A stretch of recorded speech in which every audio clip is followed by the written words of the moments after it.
여러분 안녕하십니까. 여수 MBC 뉴스투데이입니다. 전국에 인플루엔자 유행주의보가 발령됐습니다.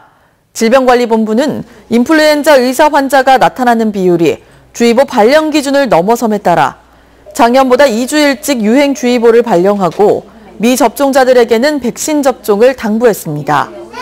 특히 임신부 등의 고위험군은 물론 건강한 청소년과 성인도 감염 예방을 위해 접종이 필요하다고 밝혔습니다. 한편 무료 접종 대상자 가운데 현재까지 어린이는 67%, 65세 이상 노인은 83%가 접종을 마친 것으로 집계됐습니다. 전남도의회가 UN 기후변화협약 당사국 총회 여수 유치를 위해 전남도의 적극적인 대처를 촉구했습니다.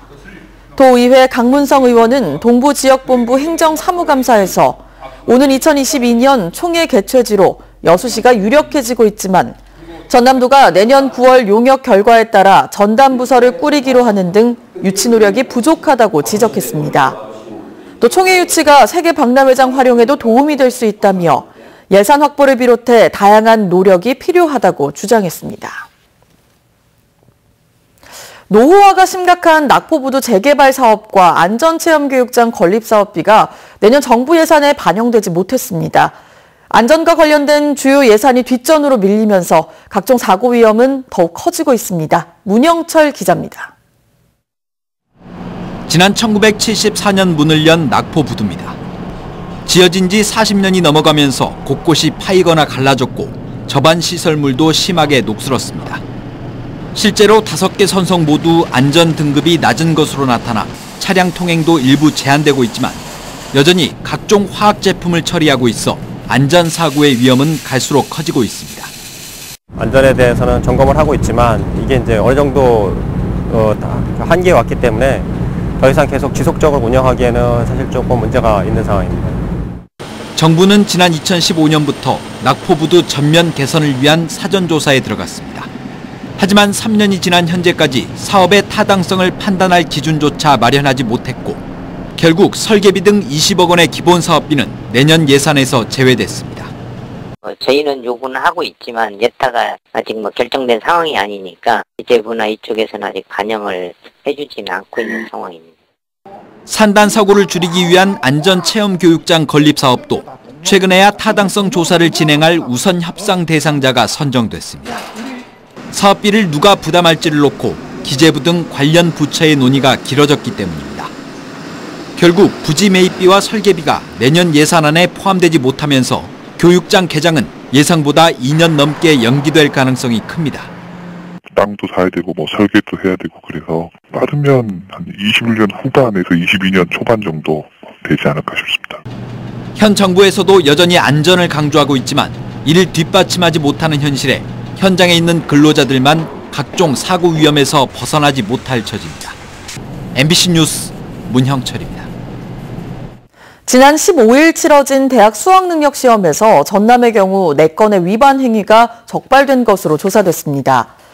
유형별로 보면 응시방법 위반 2건, 시험 종료 뒤 답안 작성 1건, 휴대전화 소지 1건 등이었으며 선택 과목이 아닌 문제지를 보거나 동시에 2과목 이상의 문제지를 본 수험생이 적발됐습니다. 이와 관련해 도교육청은 관련 내용을 통보하고 이후 한국교육과정평가원의 심의를 거쳐 위반 여부가 최종 결정됩니다. 수능을 치른 고3 학생들을 대상으로 지역의 역사와 대학 생활에 대한 이해를 돕기 위한 다양한 프로그램이 운영됩니다.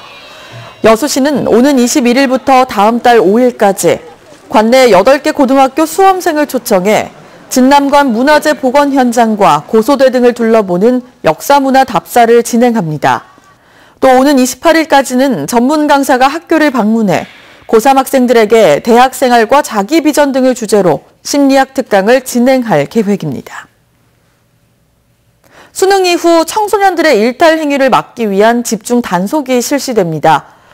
고흥구는 경찰청과 교육청 등 유관기관과 함께 학교 주변과 유흥업소 밀집 지역을 대상으로 2주 동안 집중 지도 점검에 나설 계획입니다. 구는 청소년 고용이 금지된 청소년 유해업소를 방문해 의무사항을 지도 단속하고 유동인구가 많은 터미널이나 학교 인근에서 청소년 유해 환경 개선을 위한 캠페인을 진행할 예정입니다. 얼마 전 광양시 의원의 외유 논란 보도해드렸습니다. 순천시 의원도 최근까지 유럽과 미국의 관광지 견학 등이 포함된 국외 연수 일정을 마쳤는데요. 연수 일정을 두고 선진지 벤치마킹이냐 단순한 관광이냐를 놓고 말들이 많습니다. 김종수 기자가 보도합니다. 제8대 순천시의회 의원들이 첫 국외 연수를 떠난 건 지난달 말. 이들은 최근까지 유럽과 미국의 공공기관과 전통시장 방문 등이 포함된 빡빡한 일정을 소화했습니다. 선진지 견학과 사례 공유를 통한 지역경제 활성화와 역사자원 관광화 등의 연수 목적입니다.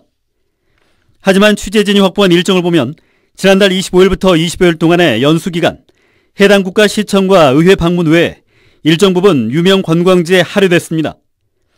어느 정도 연수 성과를 거둘지 연수 취지에 의문을 갖게 하는 대목입니다. 특히 현행 자치법규에 견학과 현장 체험 등의 일정을 억제하도록 규정하고 있는데도 연수를 강행한 것에 곱지 않은 시선이 이어지고 있습니다. 여기에 연수 비용도 개인 부담을 제외하고 1인당 많게는 300여만 원의 혈세가 지원됐습니다. 사무감사 및 내년 예산도 마무리고 그런 것들이 일정이 빠듯해서 대부분 한 달 사이에 각 위원회별로 맞춰서 일정을 잡은 계획하게 됐습니다. 지역민의 삶의 질을 높이는 정책 마련을 위해 국외 연수는 당위성 있는 제도일 수 있습니다. 그러나 이번 달 행정사무감사를 앞두고 진행된 것에 대해선 우려도 나오고 있습니다. 민선 7기 순천시를 대상으로 이루어지는 첫 행정사무감사를 위해 새로운 의회에 꼼꼼하고 세밀한 준비가 필요하다는 겁니다. 해외 연수에 많이 치중을 하기보다는 순천시가 어떻게 2020년을, 19년을, 20년을 준비해야 되는지, 이후에 어떤 문제를 중점적으로 해결해야 되는지에 대한 더 관심을 가져줬으면 좋겠어요.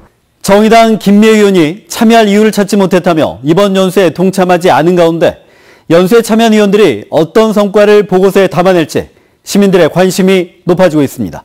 MBC 뉴스 김종수입니다. 미얀마 민주화운동의 상징인 아웅산 수치 여사는 노벨 평화상까지 받았지만 요즘은 국제사회의 비난을 받고 있습니다.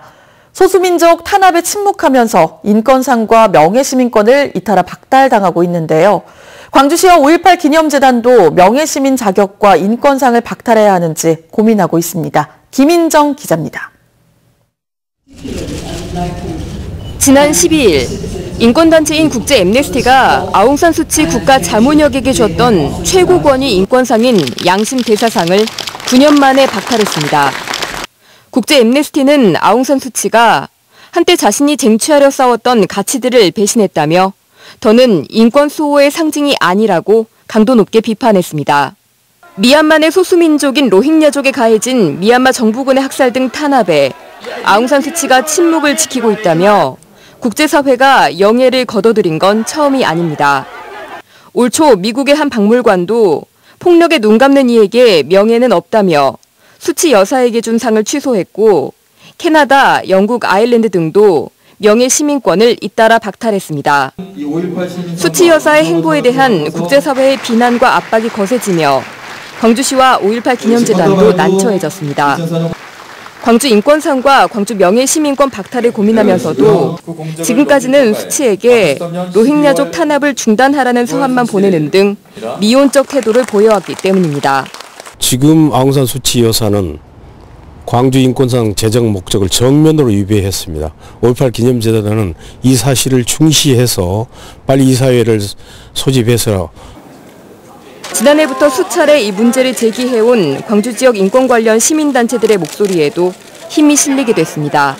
이번 과정을 계기로 로힝야족이 겪고 있는 탄압 현실이 더 많이 알려져서 인권 문제 해결에 도움이 되었으면 합니다. 상황이 이렇게 되자 광주시는 국제 인권 전문가 등과 이 문제를 내부적으로 검토해 다음 달 광주시의회 안건에 올리겠다고 밝혔습니다. 5.18 기념재단은 서한에 대한 반응을 좀 더 기다려보겠다고 했습니다. MBC 뉴스 김인정입니다. 선거당국이 내년 전국 동시조합장 선거를 앞두고 관계자들에게 공정선거를 당부했습니다. 여수시 선거관리위원회는 내년 3월 13일 실시될 제2회 전국 동시조합장 선거와 관련해 기부행위를 제한하며 물품이나 음식물 등을 제공받은 사람에게는 제공받은 금액의 10배에서 50배에 이르는 과태료를 부과한다고 밝혔습니다. 기부행위를 할 수 없는 사람은 후보자의 배우자나 후보자가 속한 기관 단체이며 기부행위를 하면 3년 이하의 징역 또는 3천만 원 이하의 벌금에 처해집니다. 광양시가 의정비 심의위원회를 제2차 회의를 열고 내년도 의정비 잠정액으로 3,895만 원을 결정했습니다. 광양시 의정비 심의위원회는 지난 2009년부터 10년간 시의원들의 의정비가 3,672만 원으로 동결됨에 따라 내년도 의정비를 올해 월정수당 대비 9.5% 인상된 3,895만 원으로 잠정 결정했다고 밝혔습니다. 광양시는 오는 20일부터 주민 500명을 대상으로 2019년도 의정비 결정을 위한 주민 여론조사를 실시하고 오는 29일 의정비 심의위원회 3차 회의를 열어 여론조사 결과를 반영해 의정비를 최종 결정합니다. 전남 최초로 추진되던 순천시의 읍면동 개방형 공모제 면접 결과 모두 부적격 판정을 받은 것으로 알려졌습니다. 순천시에 따르면 나간 면장과 장천 동장을 선출하기 위해 추진된 이번 공모에서 서류 전형을 통과한 14명을 대상으로 진행했지만 적격 판정을 받지 못했습니다. 초겨울 추위가 찾아왔습니다. 현재 지도에서 보라색으로 보이는 중부지방과 경북 곳곳으로는 영하권까지 기온이 떨어져 있는데요. 현재 파주의 현재 기온은 영하 4.8도, 충북 제천 영하 1.3도, 경북 봉화도 영하 0.6도까지 내려가 있고요. 서울도 0.8도로 어제 아침보다 4, 5도가량 낮은 기온을 보이고 있습니다. 한낮에도 찬바람이 불면서 내내 쌀쌀하겠습니다. 오늘 나들이길에는 옷차림 잘 하셔야겠습니다. 그래도 바람 덕분에 미세먼지는 많이 물러갔습니다. 오늘은 영남 지방을 중심으로만 공기가 다소 탁하겠고요. 경북 동해안 지방은 오전까지 비가 조금 내리겠습니다. 지금 중부지방의 하늘은 대체로 맑게 드러나 있고 남부 곳곳으로는 구름이 지나고 있고요. 내륙 지방에는 안개가 짙게 끼어 있어서 경기도 연천의 가시거리가 80m까지 좁혀져 있습니다. 나들이길에는 조심히 이동하셔야겠습니다. 오늘 대체로 맑다가 구름이 많아지겠고요. 동해안 지방은 빗방울이 떨어지거나 비가 조금 내리다가 차츰 그치겠습니다. 현재 서울의 기온은 0.8도, 강릉은 6.3도, 대전 2.4도까지 떨어져 있어서 쌀쌀하게 시작하고 있습니다. 한낮에는 서울이 12도, 강릉 13도, 전주 13도로 어제보다 2, 3도가량 낮겠습니다. 날씨였습니다.